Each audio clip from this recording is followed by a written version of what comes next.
നമ്മൾ ശരിക്കും പരിശ്രമിക്കാതെ തോറ്റുപോകുന്നതാണ് ഏറ്റവും വലിയ തെറ്റ്. നമ്മുടെയൊക്കെ സ്വപ്നങ്ങളെ കുറിച്ചേ നമുക്കല്ലേ അറിയുള്ളൂ. അത് സത്യമാവണ വരെ ബാക്കിയുള്ളവർക്ക് അതൊരു തമാശ ആയിരിക്കും. മക്കളതൊന്നും നോക്കണ്ട.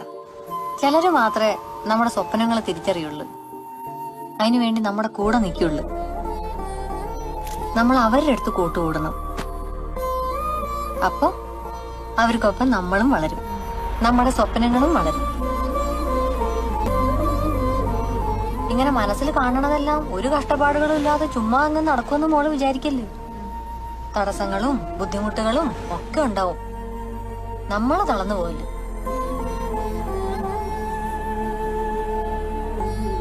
നേടിയെടുക്കാനേ ഒരു സ്വപ്നം പോലും ഇല്ലെങ്കിൽ ജീവിതത്തിന് ഒരു അർത്ഥം ഉണ്ടാവില്ല. ഉദാഹരണത്തിന്, അല്ലെങ്കിൽ വേണ്ട, ഞാൻ എന്തിനു ഉദാഹരണമൊക്കെ പറഞ്ഞ് കൊച്ചിനെ ബോറടിപ്പിക്കണം. ഒക്കെ എന്റെ മക്കള് സ്വയം അങ്ങ് കണ്ടു.